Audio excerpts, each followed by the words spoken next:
Bueno, vamos a comenzar. El mensaje de hoy le titulé En sus manos. En sus manos.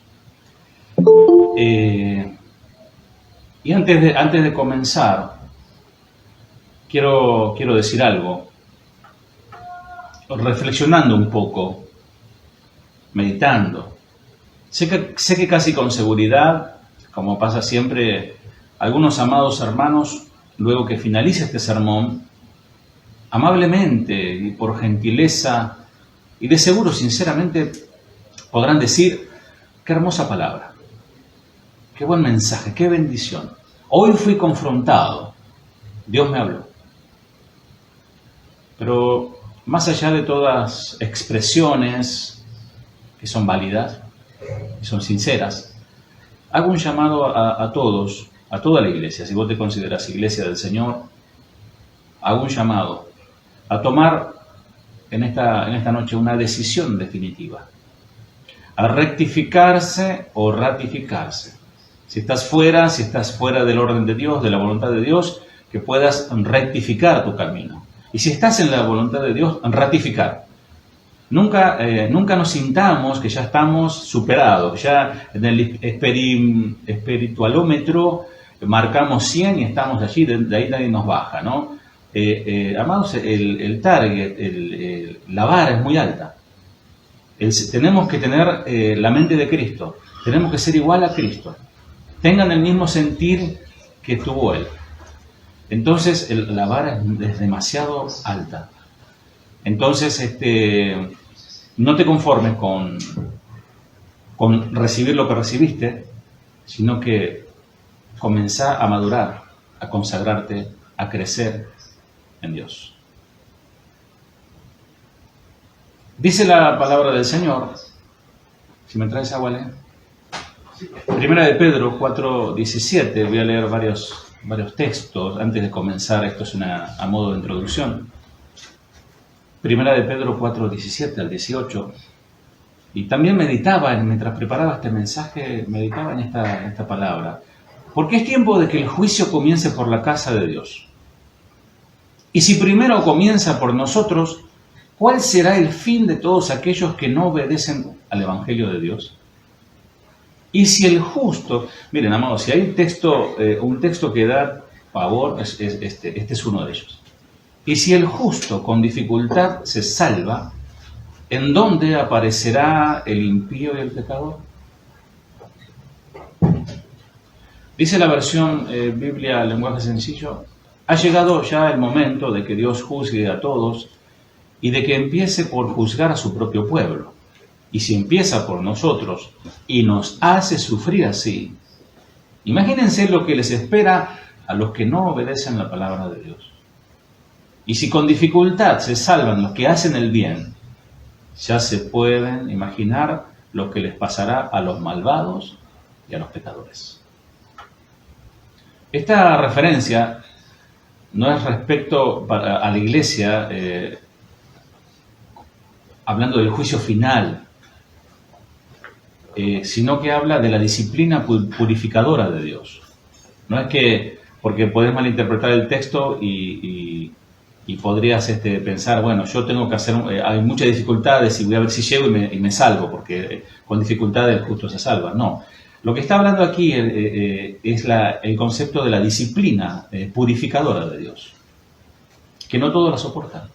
Por eso dice Hebreos 12:7, si soportáis la disciplina, Dios os trata como a hijos, porque ¿qué hijo es aquel a quien el padre no disciplina? Bueno, en estos tiempos modernos del Código Civil y del que el hijo te denuncia si le das un chancletazo, está un poco tergiversado el tema, ¿no? Pero realmente la disciplina es algo mandado por Dios, la buena disciplina, ¿no?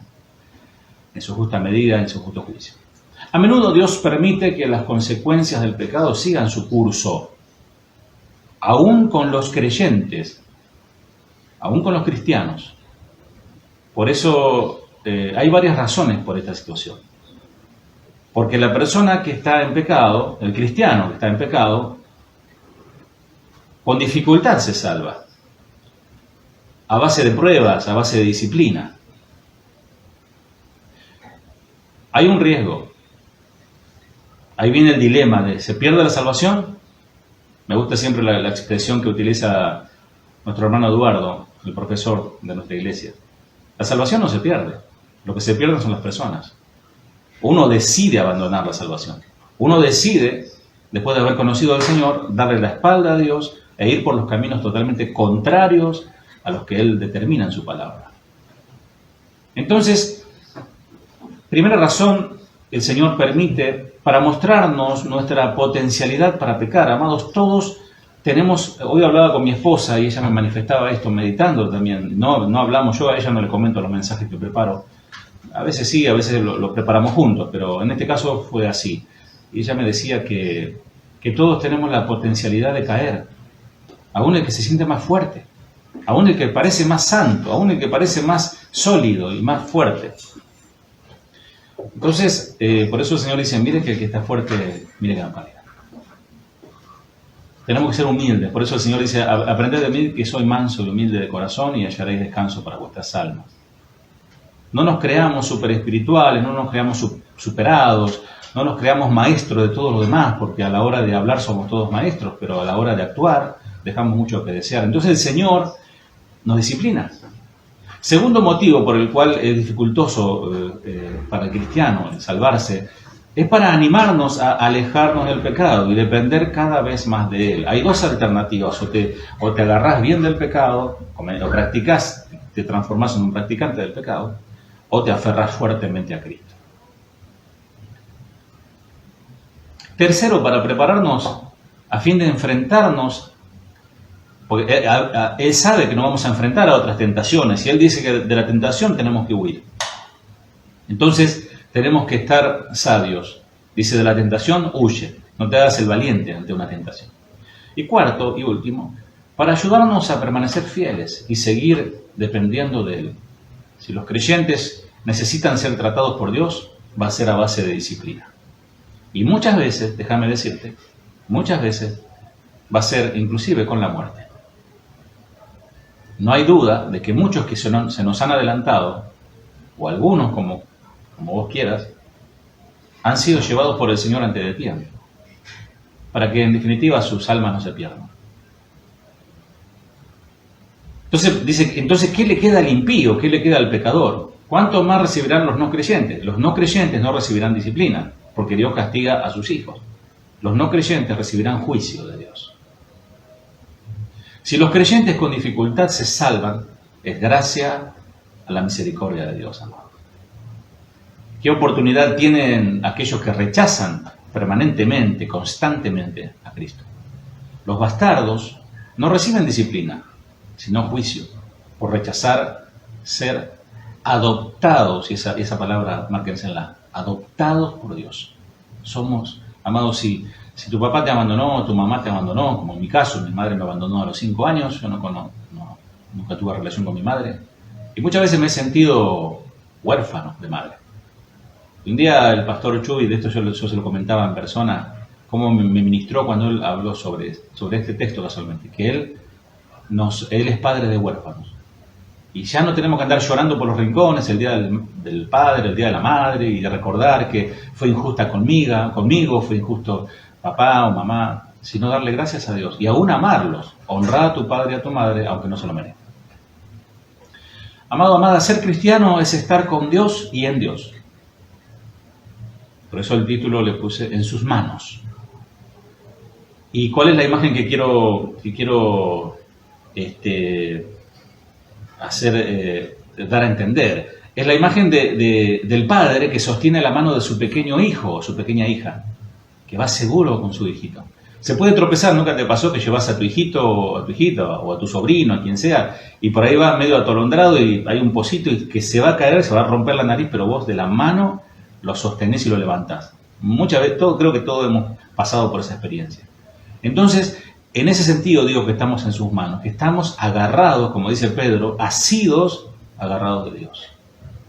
Y a propósito de caída, mirá cómo el Señor va relacionando todo, ¿no? Dice el Salmo 37, 24, cuando el hombre cayere, no quedará postrado, porque Jehová sostiene su mano.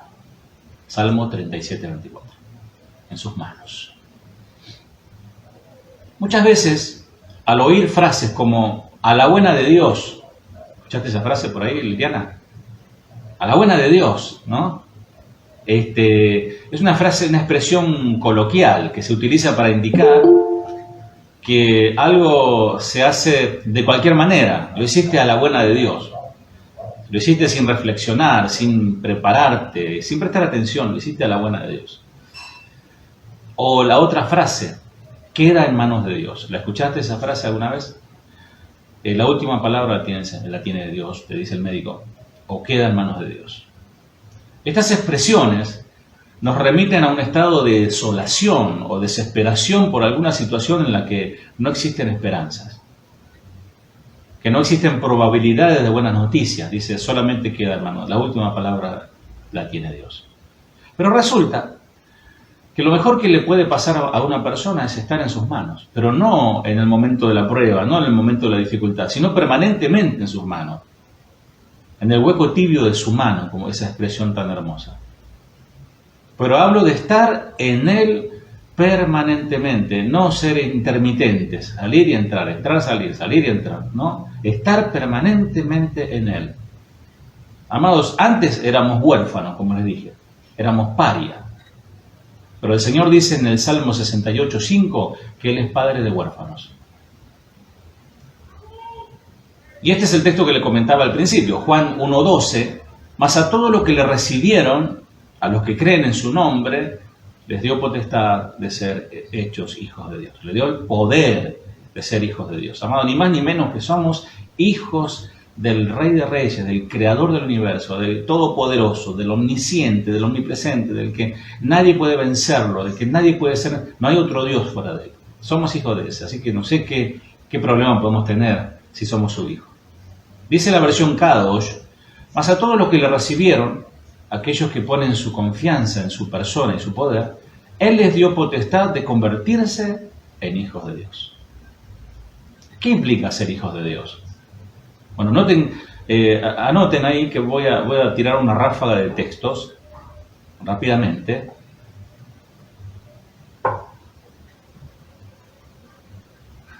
Efesios 5:18, no os embriaguéis con vino, en lo cual hay disolución, antes bien, sed llenos del Espíritu. La traducción lenguaje actual de Efesios 5:18 dice, no se emborrachen, pues perderán el control de sus actos, más bien permitan que sea el Espíritu Santo quien los llene y los controle. Amados, eso significa ser un cristiano verdadero, un hijo de Dios. Ser llenos significa ser controlado. Lo que te llena, te controla. Por eso dice, no se embriaguen con vino, porque una persona, por ahí conocen también una persona que es mansa, más tranquilo que agua de tanque. Pero cuando toma, se vuelve una persona extrovertida, algunos son divertidos, otros son violentos, como que el alcohol los transforma. ¿Por qué? Porque está dominado por el alcohol. Entonces dice, no se embriaguen con vino, más bien sean llenos del Espíritu de Dios. Otro texto, Hechos 2:4, y fueron todos llenos del Espíritu Santo y comenzaron a hablar en otras lenguas según el Espíritu les daba que hablasen. Otro texto, Hechos 12:13, más otros burlándose decían, están llenos de mosto, llenos de vino. Hechos 4:31, cuando hubieron orado, el lugar en que estaban congregados tembló y todos fueron llenos del Espíritu Santo y hablaban con denuedo la palabra de Dios. Hechos 6:3, buscad pues hermanos de entre vosotros a 7 varones de buen testimonio, llenos del Espíritu Santo y de sabiduría, a quienes encarguemos de este trabajo. Hechos 13:52, y los discípulos estaban llenos de gozo y del Espíritu Santo. Romanos 1:29, estando atestados de toda injusticia, este es el negativo, estando atestados de toda injusticia, fornicación, perversidad, avaricia, maldad, llenos de envidia, homicidios, contiendas, engaño y malignidad. Uno puede estar lleno del Espíritu o puede estar lleno de algunas de estas cosas, fornicación, perversidad, etc. Romanos 15:14, pero estoy seguro de vosotros, hermanos míos, de que vosotros mismos estáis llenos de bondad, llenos de todo conocimiento, de tal manera que podáis amonestaros los unos a los otros. Efesios 3:19, y de conocer el amor de Cristo, que excede todo conocimiento, para que seáis llenos de toda la plenitud de Dios. Efesios 5:18, el pastor se va a leer toda la Biblia. No, ya termina. No os embriaguéis con vino, ya lo leímos. Filipenses 1:11, llenos de fruto de justicia que son por medio de Jesucristo, para gloria y alabanza de Dios. El anteúltimo, Colosenses 1:9.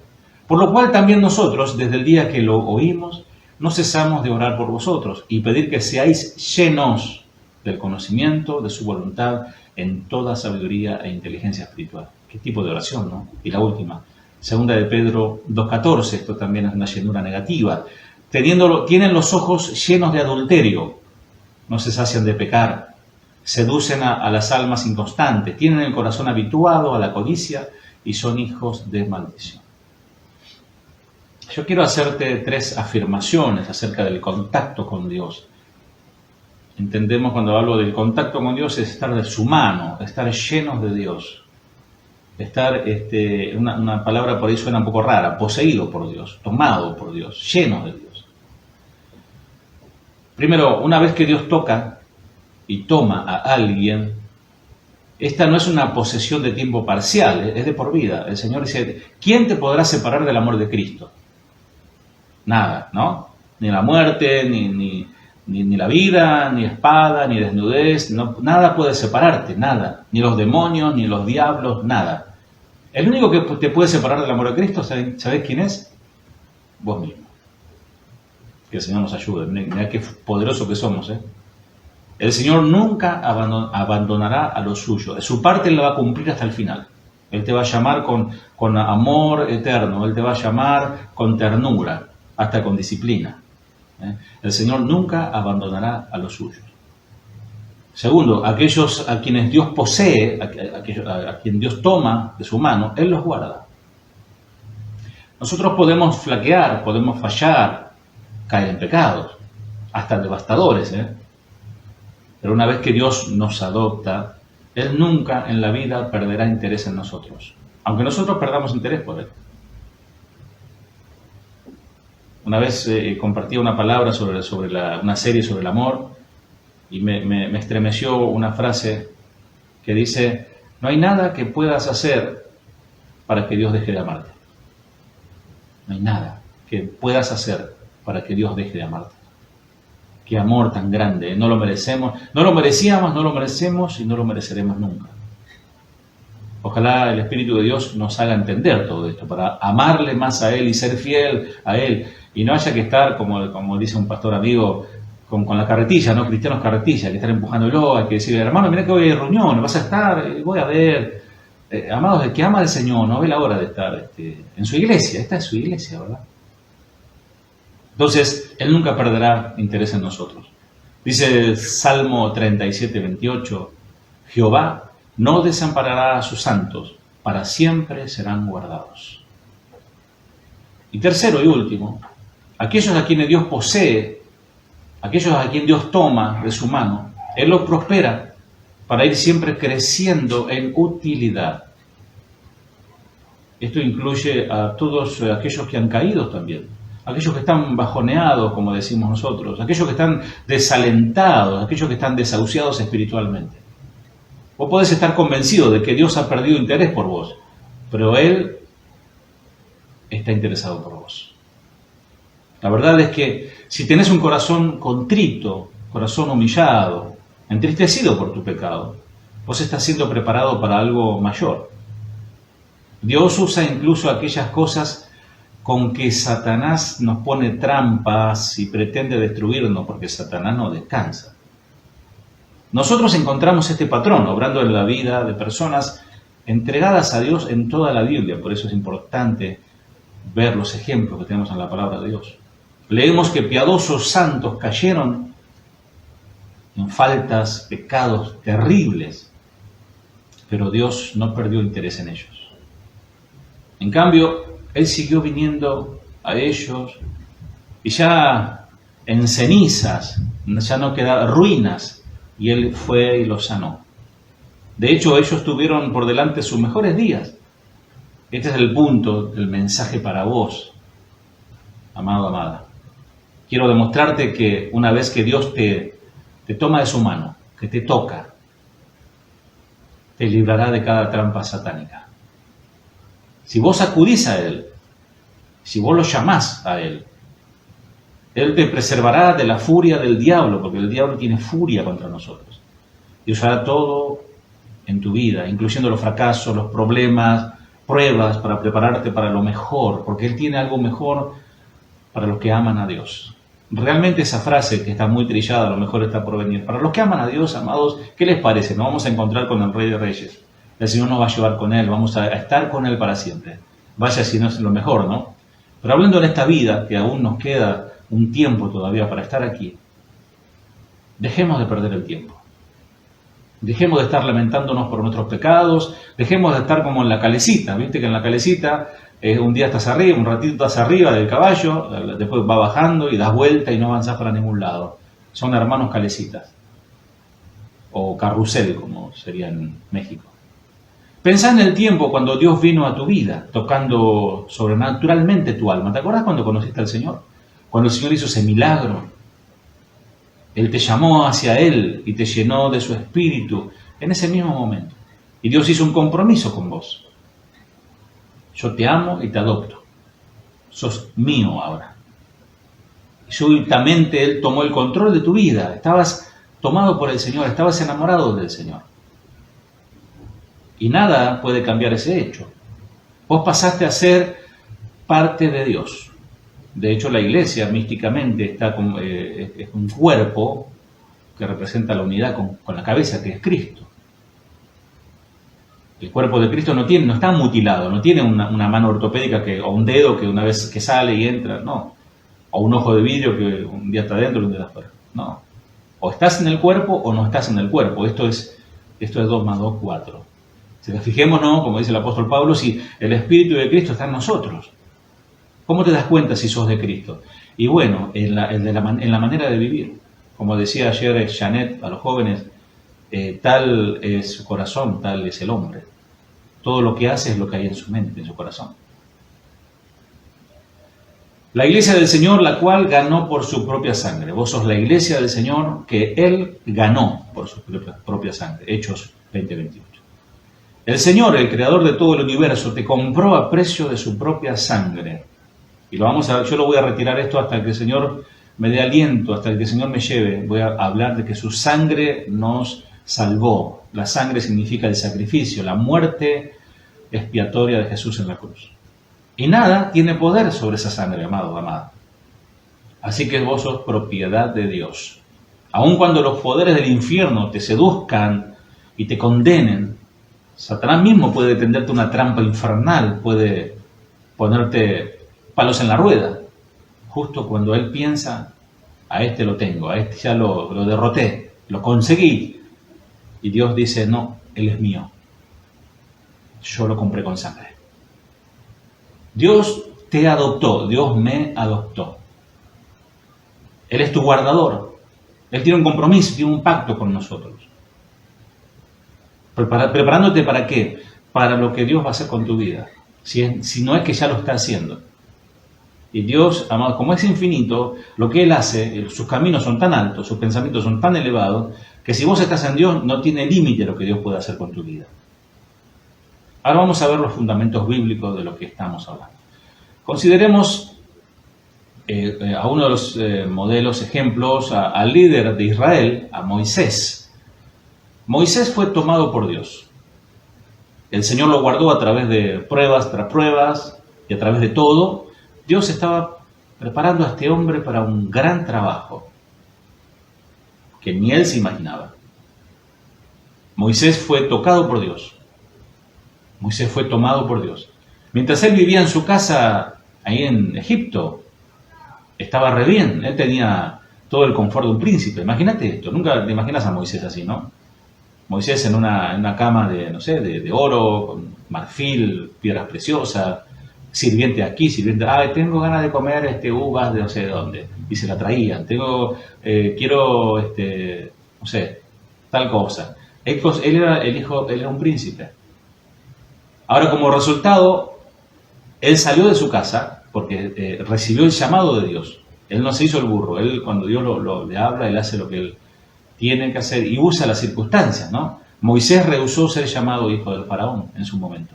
Hebreos 11, 25 al 26. Escogiendo antes de ser maltratado con el pueblo de Dios, escogiendo antes ser maltratado con el pueblo de Dios, que gozar de los deleites temporales del pecado. Qué impresionante esto, ¿no? Si te dan a elegir, como dice esa canción, ¿eh? Si te dan a elegir, ¿qué elegirías? ¿Ser maltratado con el pueblo de Dios, que era a latigazo limpio y al desprecio y al rebajar a las personas a un nivel de animales, como lo trataban a los hebreos, siendo que eras un príncipe, que gozar de los deleites temporales del pecado?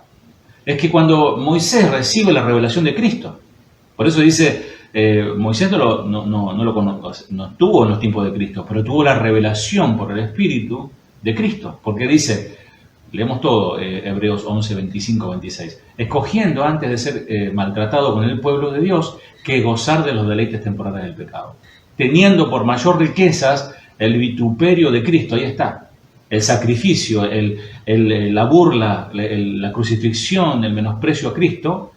Cogió eso, que los tesoros de los egipcios, vaya que tenían, hasta el día de hoy se encuentran tumbas con cámaras llenas de oro y de piedras preciosas, ¿no?, de los egipcios, porque él tenía la mirada en el galardón. Amados, Moisés recibió la revelación de Cristo, recibió la revelación del galardón y no se movió para ningún lado. Nosotros, ¿en qué tenemos los ojos puestos? No hay duda de que Dios tocó la vida de Moisés. Mientras él estuvo en Egipto, Moisés rechazó todo lo que era de la carne y él supo que estaba llamado a liberar a Israel.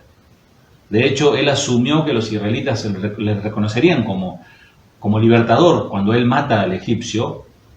Por eso dice también el sermón de Esteban, ahí en Hechos 7, 24 y 25, él, hiriendo al egipcio, pensaba que sus hermanos comprendían que Dios les daría libertad por mano suya. En cambio, Moisés tuvo temor de Faraón por esta acción cuando mata al Egipto. Así que él huyó de Egipto. Vos fíjate cómo el trato de Dios no fue así nomás que se salió de Egipto y ahí Dios le dio la vara y venía a libertar al pueblo. No, hubo un trato. Por eso hay un proceso. El justo con dificultad se salva. Nosotros, amados, si somos más obedientes, te doy una fórmula impresionante. Si somos obedientes a Dios y escuchamos su palabra por las buenas, vamos a sufrir menos. Ahora, si somos cabeza dura, rebeldes, hacemos lo que se nos da la gana, la ganadera gana, como dice Chuy, y vamos a sufrir las consecuencias. Moisés tuvo que huir. Ya cuando salió, Moisés era totalmente dirigido por Dios. Él había dejado todo por Cristo. Sin embargo, poco sabía él que estaba a punto de entrar a un largo periodo del desierto. Él estaría escondido en la parte de atrás del desierto por 40 años. ¿Qué es lo que representa este periodo del desierto en la vida de Moisés? Este es el tiempo que muchos siervos se enfrentan cuando están en las manos de Dios. Déjame decirte que todos ustedes, si no es que ya pasaron o están pasando, van a pasar por un desierto. Pero lo importante es estar agarrado de la mano del Señor. Hasta Cristo, hasta nuestro Señor estuvo en el desierto, siendo tratado y tentado. Ellos se sienten estancados en un lugar lejano, por debajo de sus habilidades. Su papel es desesperantemente inferior a lo que ellos creen que Dios tiene en mente para ellos. Dicen, no, pero si yo estoy acá, nadie se fija en mí, no sé qué hago acá, no sé qué hago en esta iglesia, ¿no? Nunca me dan para predicar, dice el otro. Moisés fue justo como estos siervos. Él tenía un poderoso llamado en su vida, pero él todavía estaba estancado en la parte posterior del desierto, sin un futuro claro. Él no sabía qué es lo que venía, como nos puede llegar a pasar a nosotros. Podríamos imaginar cómo oraba Moisés cuando miraba su rebaño de ovejas, porque él fue un pastor literalmente, con ovejas y todo. Dios, me llamaste, me tocaste, me tomaste tan claramente. Yo pensaba que había sido llamado por ti como un mensajero, como un líder, pero ahora me dejaste aquí con un montón de ovejas, pero animales, no personas. Ciertamente podrías confiarme algo más que un poco de ovejas aquí. Tú me has dado una educación en los grandes centros del saber de Egipto. Me mostraste cosas poderosas que podría hacer yo por tu mano, pero aquí estoy en el desierto. Me siento olvidado, inútil, no sé para qué estoy. ¿Esto es todo lo que hay para mí, Señor? Amados, durante este tiempo, el suegro de Moisés, Jetro, él exploraba el desierto en busca de agua. Así conoce Moisés a su esposa, Séfora, ¿no? Recorriendo senderos, encontrando rutas, era un buscador de fuentes de agua, Jetro. Y Moisés no comprendía lo que Jetro hacía, que él se estaban caminando hacia Israel, hacia el regreso de Israel a través de ese mismo desierto que Jetro estaba trazando. Los pastores ocultos de Dios estaban preparando todo de antemano, ejercitándose para la supervivencia del desierto, para el trabajo que tendrían por delante. Por eso Moisés sabía dónde estaban los lugares en el desierto, porque pasó por allí. Ahora de repente, Moisés está medio perdido en el desierto, como que se quedó solo. Súbitamente tuvo un encuentro con una zarza ardiente. La zarza era seguramente un arbusto simple, sin importancia, vil, inútil, pero Dios hizo que la zarza ardiera. En el desierto es muy normal que las zarzas ardan, como pasa cuando hay incendios forestales, a causa de la sequía y el calor, se encienden solo por el calor las ramas y los arbustos. Pero lo que le llamó la atención es que esa zarza ardía y no se consumía. Dios hizo que la zarza ardiera y cada vez ardiera mucho más y su luz era esplendorosa. Después de unas pocas horas que la zarza había ardido, la vida de Moisés nunca fue la misma. Dios le instruyó: ve, reúne a los hijos de Israel, dile a Faraón, deja ir a mi pueblo. La instrucción de Dios. Primero le dice, quita tu calzado de tus pies, ¿no? Lo santifica, le dice, ten cuidado donde estás. Y te da mandamiento, autoridad. Cuando Dios te manda a hacer algo, amado, no dudes en hacerlo. No dudes en hacerlo. Si vos estás seguro, estás segura de que Dios te está mandando a hacer algo, el no hacerlo te puede implicar alguna reprimenda de parte de Dios. Aquí estaba un hombre tomado por Dios que había sido guardado y preparado durante muchos años. Ahora él había sido enviado por el propio Dios desde una zarza ardiente. Es que Dios se manifiesta, mirá, hasta a través de un niño te puede hablar el Señor. Hasta un burro te puede usar, como en este caso, Dios usa un burro para hablarte. Todo esto era para decirle a Moisés, yo no te he olvidado. Yo he estado contigo desde el principio. Yo fui quien te trajo a este desierto y yo te he protegido de Faraón. Ahora estás a punto de ver grandes cosas si me sirves. Aquella zarza que estaba ardiendo era el fuego del Espíritu de Dios, moviéndose a través de algo natural, algo común. Dios tomó un arbusto inútil y causó increíbles cambios que tomaron lugar en la vida de Moisés. Asimismo, amado, amada, hoy día yo puedo ser ese arbusto vil cerca de la tierra que Dios usa para hablar a tu corazón. Algunos me catalogan como un maestro de la palabra y yo me da mucha vergüenza. Yo me declaro un estudiante que estudio, quizás he tomado mucho tiempo para leer más que otros quizás y eso me ha llevado a tener un poquitito más de conocimiento. Pero nada, amado, cuando más descubro su palabra y conozco al Señor, me declaro más ignorante. Es tan grande el Señor. Y como dijo Corrie ten Boom, que no te preocupe lo que conoces de la Biblia, lo que no entiendes de la Biblia, preocúpate por lo que sí entiendes y no obedeces. Permíteme preguntarte, ¿te encontrás en el desierto? Quizás estás estancado en un trabajo de pocos ingresos, te están explotando, sin esperanza de influencia, o tu cónyuge es un incrédulo o una incrédula. Y en momentos tu matrimonio realmente es un quebranto para tu alma. Verdaderamente no envidias las bendiciones de otros, pero te preguntas, Señor, ¿por qué yo estoy así y otros que quizás ni se lo merecen están siendo usados por ti? Tú me has dado un corazón de siervo, pero me dejaste aquí en el desierto. Dios está comprometido con vos. Cuando Él habla en su palabra, es un compromiso. Él, por amor a su propio nombre, Él va a cumplir su palabra. Tal como lo estuvo con Moisés, le dijo a Josué, estaré contigo. Y así nos dice a nosotros. Vos podés estar frustrado con tu limitada existencia, decir, mi vida no vale nada. Pero Dios todo este tiempo te ha guardado y te está preparando. Puede que no seas llamado a alguna gran tarea, así muy vistosa, pero estás llamado a un nuevo andar con el Señor. Que donde vos vayas a ver a tu vecino, a tu vecina, a quien sea, vas a brillar tanto que esa luz va a iluminar las vidas de las personas. Y ellos mismos te van a pedir que les compartas de eso. Tal como nunca lo experimentaste. Amados, yo ruego al Señor que el Señor despierte a su iglesia, que envíe dones, o mejor dicho, ya el Señor ha dado dones a los hombres, que despierte, aviva el fuego del don que hay en ti. Empiecen a ejercitar sus dones. No se duerman en los laureles esperando el culto del sábado, en este caso, o la transmisión de Casa de Oración de mañana. Y nos volvemos rutinarios y religiosos y costumbristas. Nosotros tenemos que ser un ente, un canal, un puente de bendición. Él te está llamando a servir a Cristo como nunca antes en este tiempo final. Algunos están asustados por lo que pasa en Israel. Amado, yo tengo una prédica de hace algunos años sobre esta situación. Cristo viene pronto, Cristo viene pronto.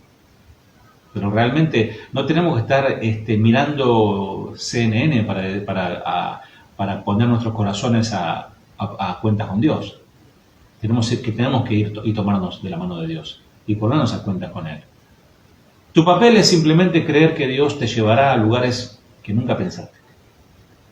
Él quiere revelarte más de sí mismo para poner fuego en tu vida. Él quiere que aquellos que te rodean comprendan, esa persona realmente está con Dios. Esa persona realmente tiene a Dios. Que puedas orar por los enfermos y sanarlos.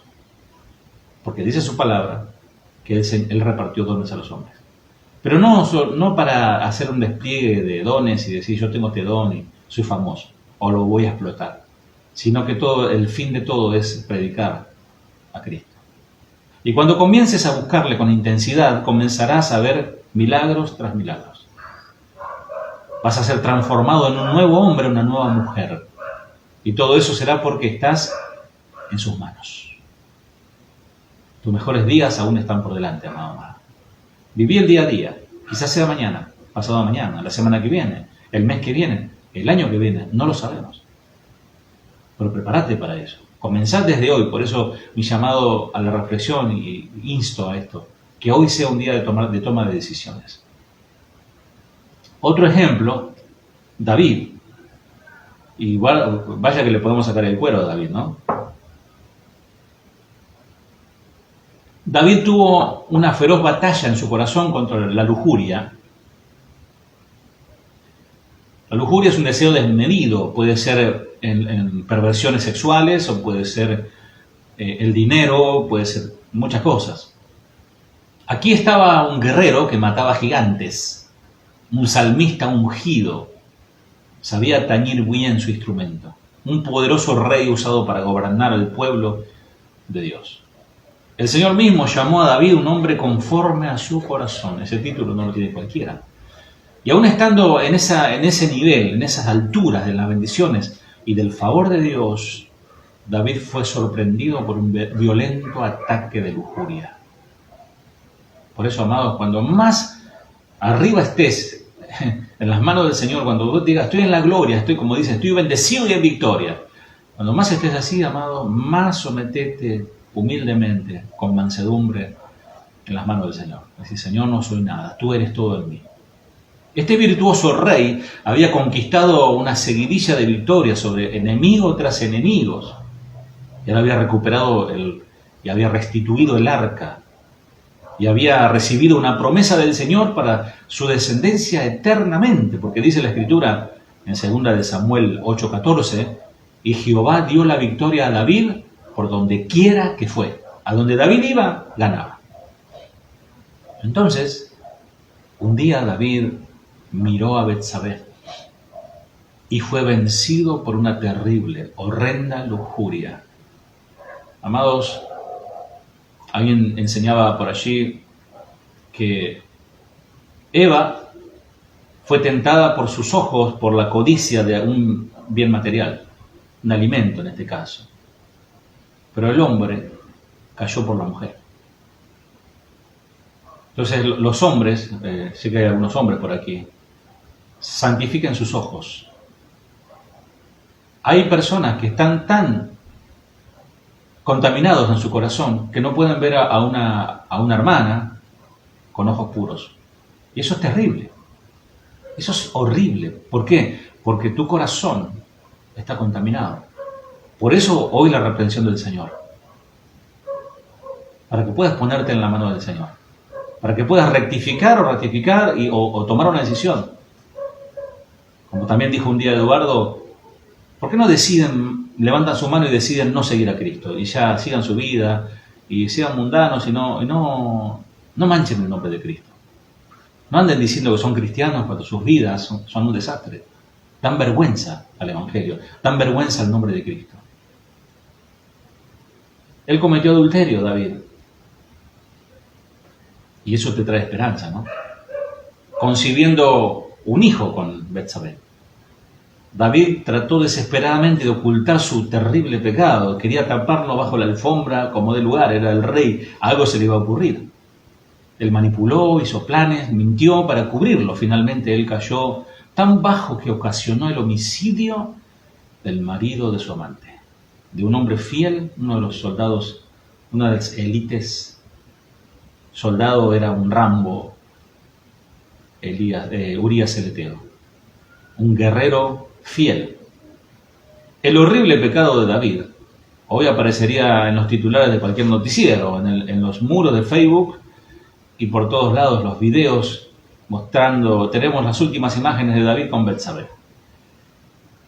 Si vivieras en sus tiempos, probablemente hubieras pensado, este que se hace llamar hijo de Dios, que dice que tiene el corazón de Dios, qué sé yo, había sido un demonio un hipócrita. Y a lo único que le espera es el infierno. Amados, porque somos rápidos para mandar al infierno a la gente. Cuando está caído, alguien dijo por allí que el ejército de Dios es el único ejército que remata a sus heridos. En las guerras más terribles, vas a ver las películas cómo los soldados arriesgan su vida para rescatar a uno que está herido. Que quizás está muriendo, se va a morir, pero es su deber, por una cuestión de honor, rescatar a su compañero. Y si David viviera en estos tiempos, lo publicaríamos en el Facebook, o andaríamos whatsappeando, hablando de David. Desecharíamos a este hombre, y diríamos, no, Dios está a punto de echarlo al fuego a este. Él ha pecado contra una luz tan grande. Dios le dio la honra de ser el rey. ¿Qué es lo que representa este ejemplo hoy para nosotros, amados? Es un cuadro de un siervo de Dios que ha sido sorprendido por una terrible, abrumadora lujuria. Satanás tratará de sorprenderte. A cada siervo que realmente desea caminar en serio en el Señor, te va a buscar. Como siempre digo, es como el boxeador que sabe tu lado flaco, tu lado débil, donde te golpearon y te has herido, te va a golpear por ese lado. Vas a ver cuál es tu debilidad. Si tu debilidad es la pornografía, si tu debilidad es la mentira, si tu debilidad es el robo, o lo que sea, Satanás te va a tentar por allí. ¿Has sido sorprendido y alcanzado por alguna lujuria en este tiempo? Tenías un historial limpio. Estabas bien. Un caminar con Jesús hermoso, admirable. Eras conocido y considerado como un siervo virtuoso, te respetaban, tenías una reputación. Alguien que estaba enamorado de Jesús. Pero el diablo te puso en la mira. Apuntó y descargó su infernal arsenal de dardos de fuego sobre tu mente y tu corazón. Y cuando uno cae en pecado, es tan terrible la sensación de desasosiego, de dolor, de tristeza, que es tan difícil levantarse. Pero yo ruego al Señor que por medio de esta palabra te puedas levantar. Porque dice que el Señor sostiene a sus hijos de su mano. Si caen, los levanta. Quizás tu falta fue el adulterio. Y esto acá hay mucha tela para cortar, porque muchos se preguntan, sobre todo aquellos esposos que ya no quieren estar más con sus esposas, o mujeres ya no le aguantan más al cocodrilo de su marido, ¿no? Dice, pastor, ¿en cuántos uno se puede divorciar? Dice, ¿no? Y la palabra del Señor dice que Dios abomina el divorcio. Pero por adulterio, dice, yo me descubrí a mi esposo que está con otra mujer. Y bueno, ruego al Señor, trabajamos nosotros mucho con los matrimonios en casa de oración para restituir y restaurar los matrimonios. Pero puede llegar a suceder algún caso, como he tenido aquí delante de mi escritorio, él llorando amargamente, pidiéndole perdón, pero ella le ha acontecido tantas veces que él la engañó con otras mujeres y ella no quería perdonarlo. Dice, yo sí lo perdono, pero que él siga su vida. Es que la consecuencia del pecado en el matrimonio, el adulterio, la consecuencia del pecado es tan terrible que puedes perder a tu esposa, puedes perder a tu esposo. Y aún así Dios te va a perdonar y te puede restaurar tu alma, pero perdiste a tu familia. Por eso debemos pensar bien qué es lo que vamos a hacer, ratificar o rectificar. Quizás es la pornografía, quizás es beber ocultamente, tenés tu petaquita ahí, tu brama. Quizás te drogás, quizás te ofrecieron marihuana o cocaína, y ahí le estás dando, ¿no? Nadie se enteró hasta ahora. Como David, tu pecado fue descubierto, será descubierto y será expuesto. Quizás piense, yo no tengo pecado como ese que hizo David. Yo tengo un caminar relativamente limpio ante el Señor, pero ¿qué me decís sobre uno de los pecados más terribles? ¿Y sabes cuál es? La incredulidad. Por ahí tu vida está en victoria, pum para arriba, ¿no? Arriba de la cumbre. Sentís que has vencido a través del Señor. Entonces, como de la nada, sos vencido por la incredulidad. Te inundan pensamientos depresivos, miedos, ansiedades, incluso te enojas con Dios. Eso es incredulidad, amado. Alguien que se deprime es porque alguien que está rechazando el cuidado de Dios. Alguien que cae en un pozo depresivo es alguien que no confía en Dios. Y eso es incredulidad. Alguien que tiene miedo no confía en Dios. Imagínate, vos tenés a tu nenito y estás llorando, ay, me voy a caer. No, estás en mi mano, hijito, no te vas a caer. No, y llora, ¿no? Y Dios nos tiene de su mano. Repentinamente comenzás a dudar de la presencia de Dios en tu vida. Te digo que ese mismo pensamiento es una trampa de Satanás. No nos olvidemos que Satanás anda como león rugiente, buscando a aquel rezagado, aquel que está aburrido, como David, ¿no? Que estaba aburrido y se puso a mirar. Al enemigo nada le gustaría más que destruir tu fe. Él sabe que estás en su mano. Pero si destruís su fe, si él destruye tu fe, vas a desconfiar de aquel que te agarra de la mano. No importa cuál pueda ser tu iniquidad, tu pecado, no hay pecado en tu vida que pudiera causar que Dios pierda interés en vos. Aunque todavía seas su pertenencia, su posesión adquirida, aunque David menospreció a Dios cometiendo adulterio, cuando alguien peca, está despreciando a Dios. El Señor no se fue del lado de él. Las Escrituras nos dice que Jehová envió a Natán a David, 2 Samuel 12:1. Mientras Moisés fue desafiado por una zarza ardiente, David fue encontrado por un profeta, confrontado por un profeta. Natán le señaló a David: tú eres el hombre que ha pecado, tú has cometido adulterio. ¿Y qué respondió David? Él se humilló, confesando: pequé contra Jehová. Fíjate, ahí se le abren los ojos, 2 Samuel 12:13. Pequé contra Jehová. A él no le importaba nada, mató a uno, desagravió a la mujer, murió un bebé, mintió, pero él dijo: he pecado contra Jehová. David sufrió horribles consecuencias por su pecado, pero Dios lo guardó a través del sufrimiento.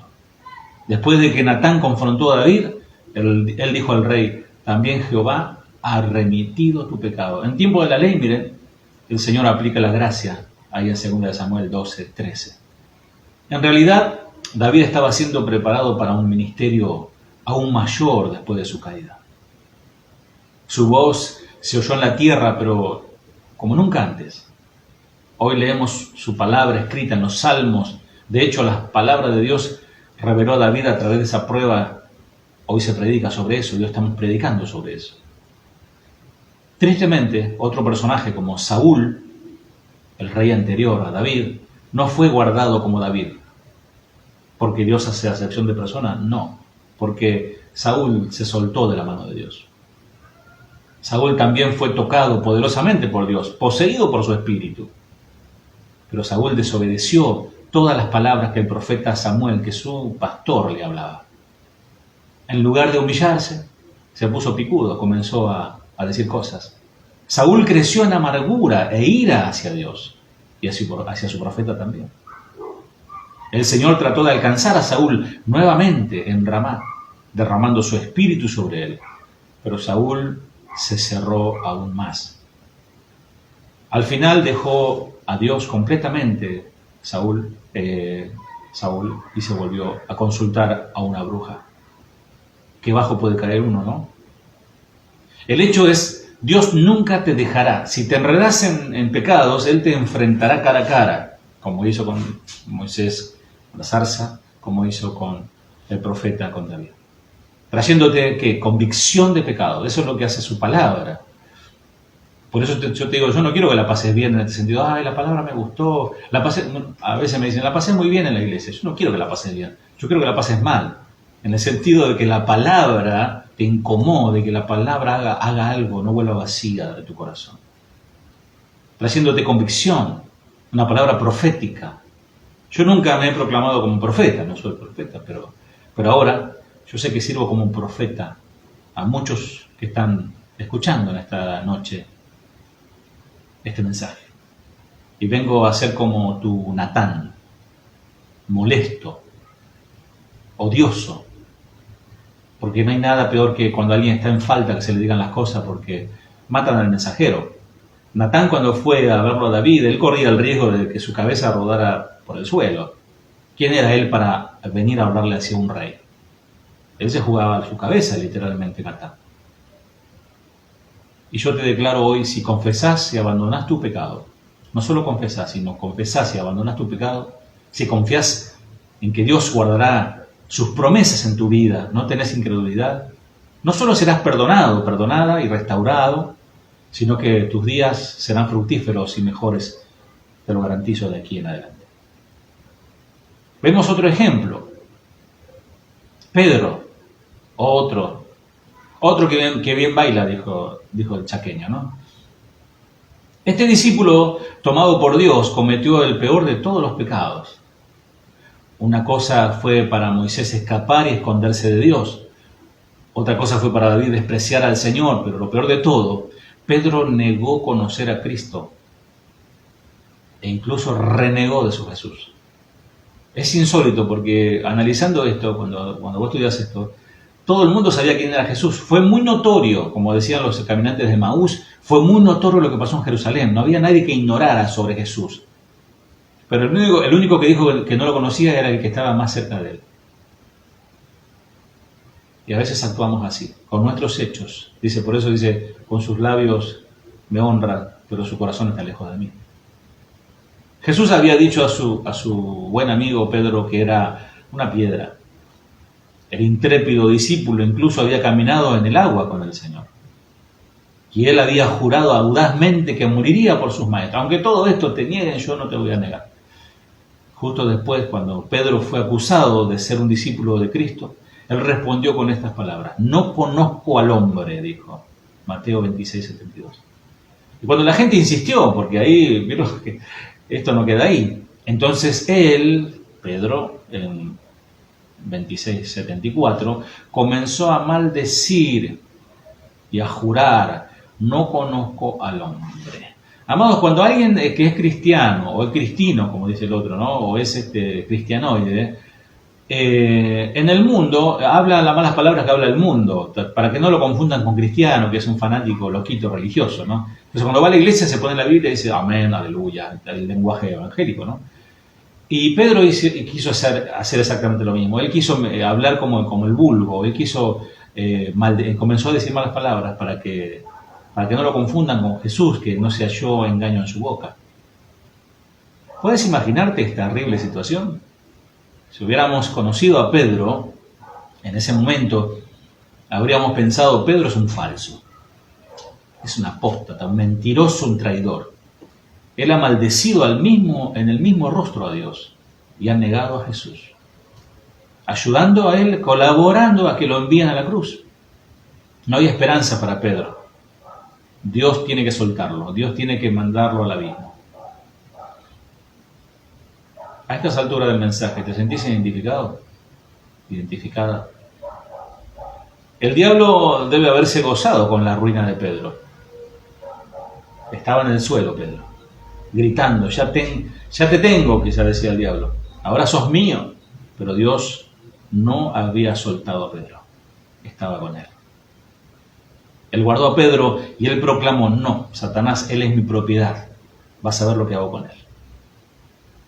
Mientras Moisés fue amonestado por una zarza ardiente y David por un profeta, Pedro fue amonestado por el Espíritu Santo. El Espíritu Santo llevó a Pedro a recordar lo que Cristo le dijo. Pedro se acordó de las palabras de Jesús que le había dicho: antes de que cante el gallo me negarás 3 veces, y saliendo fuera lloró amargamente. Mateo 26, 75. El Espíritu Santo descendió a Pedro convenciéndole hasta estar constreñido. Ese texto que está en 2 Corintios 5:14, porque el amor de Cristo nos constriñe, pensando esto, que si uno murió por todos, luego todos murieron. La versión moderna dice: el amor de Cristo domina nuestras vidas. Sabemos que Él murió por todos y que por lo tanto todos hemos muerto. El amor de Cristo, su amor por nosotros, que lo llevó a morir por nosotros, dice que nos constriñe, es decir, no nos deja otra opción. Amados, no tenemos otra opción que Cristo. No tenemos otra forma de salvarnos. No hay otra manera de estar en paz con Dios. Cristo murió en lugar de todos, dice. Por lo tanto, murió en representación de todos. No como dicen los calvinistas, que Cristo murió por algunos. No, Cristo murió por todos. De tal manera amó Dios al mundo. Todos murieron en Él, aunque solo Cristo padeció el dolor de la muerte. Los beneficios de ella son para todos los hombres que realmente confían en Él, no los que lo rechazan. Aquí está el principal ejemplo de cómo el Señor preserva y prepara a sus hijos. ¿Pueden ver la forma como trabaja el Señor? Pedro estaba siendo preparado incluso en su negación de Jesús. Ya de antemano Jesús le dijo: prepárate porque me vas a negar. Lo que el diablo comprendió como una completa maldad, Dios lo transformó para su gloria. ¿Cómo? Los mismos sacerdotes que vieron a Pedro negar a Jesús, después lo vieron en pie predicando al Cristo resucitado. La santa intrepidez y valentía de Pedro les hizo maravillarse a estos judíos. Este hombre ha estado con Jesús y él había negado. Ahora el mismo Señor lo unge para predicarnos este día. Dios es fiel. ¿Cuántos dicen amén? Dios es fiel. ¿Estás con ataduras? ¿Estás atado a algún pecado que te esclaviza? ¿Estás convencido de que tu hábito te va a destruir? Las promesas del pacto de Dios me han traído libertad, descanso y victoria. Amados, me siento en paz, porque no depende de mí la salvación, depende de Él. Y si estoy agarrado de su mano, el Señor me ayudará a crecer, a cambiar, a dejar lo que no conviene. Todo me es lícito, pero no todo me conviene, dice Pablo. Dios ha prometido vencer todos nuestros pecados. Dice, sepultará nuestras iniquidades y echará en lo profundo del mar todos nuestros pecados. Miqueas 7:19. La palabra sepultar aquí quiere decir tirar abajo o conquistar. El Señor promete humillar y matar a todos nuestros hábitos pecaminosos y conquistar la fortaleza del enemigo en nosotros a través de la fe y el verdadero arrepentimiento. Si no hay arrepentimiento, todo lo que les dije no vale. Segundo, Dios ha prometido causar en nosotros un caminar santo. Vos por ahí decís, yo quiero ser libre, pero no tengo la fuerza de voluntad para abandonar mi pecado. El Señor te responde. Ezequiel 36, 25 al 27. Yo os limpiaré, os daré un corazón nuevo. Esto lo leía Janet anoche. Y pondré dentro de vosotros mi espíritu, y haré que andéis en mis estatutos, y guardéis mis preceptos, y lo pongáis por obras. Tercero, Él ha prometido nunca desamparar a sus hijos, a los suyos, a los que están agarrados de su mano, a los que deciden serle fiel. El Señor nos castiga por nuestros pecados, Él nos castiga, pero Él nunca abandona su descendencia.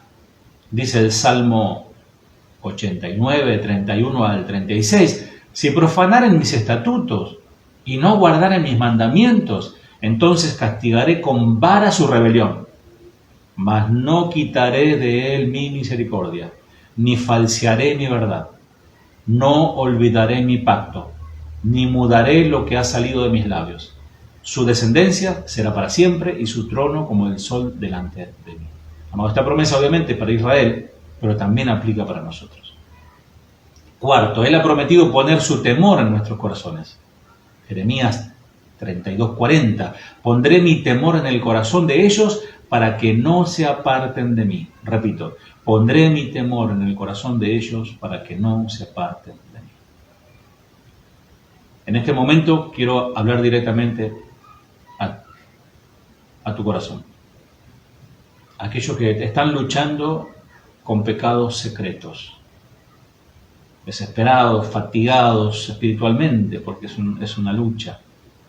Y la incredulidad te mantiene alejado de la victoria en Cristo, de la victoria total y definitiva. Aquellos que han gustado, que gustan la victoria sobre su carne, sobre el pecado, se sienten felices y no presumen de santidad ni se sienten superiores a nadie, pero están tan agradecidos que el Señor los limpió. Y cuando cometen una falla, un pequeño error, rápidamente se sienten compungidos, constreñidos por Dios y piden perdón por esa mentira o por ese error que cometieron. De hecho, Él te ha dado estas promesas de su pacto para que dejes de intentar superar tus pecados por tus propios medios. Y aquí está la clave para entender el nuevo pacto. Dios no tiene fronteras, no tiene límites. Nosotros limitamos al Señor con nuestros pensamientos limitados e incredulidad. Pero Él nos ha prometido en su pacto quitar las cadenas, quitar las limitaciones que nosotros ponemos en Él. En el jardín del Edén, al principio Satanás utilizó la ilimitada naturaleza de Dios para seducir a Adán y a Eva. Él le dijo, ustedes pueden ser como Dios. Él no tiene fronteras ni límites, así que ustedes pueden ser como Él. De este engaño nace la falsa doctrina que dice, cualquier cosa que puedas concebir la puedes hacer, si tú puedes imaginarlo, confesarlo, decláralo y lo obtendrás. Termino con esto. El Señor tiene que enviar su ley para mostrar a la humanidad que nosotros no podemos ser como Dios. Nosotros simplemente no podemos romper todas las limitaciones de nuestra carne. Porque si lo pudiéramos hacer nosotros mismos, ¿para qué murió Jesús en la cruz? ¿Para qué vino el Espíritu Santo? Para ayudarnos, para consolarnos, para guiarnos a toda verdad.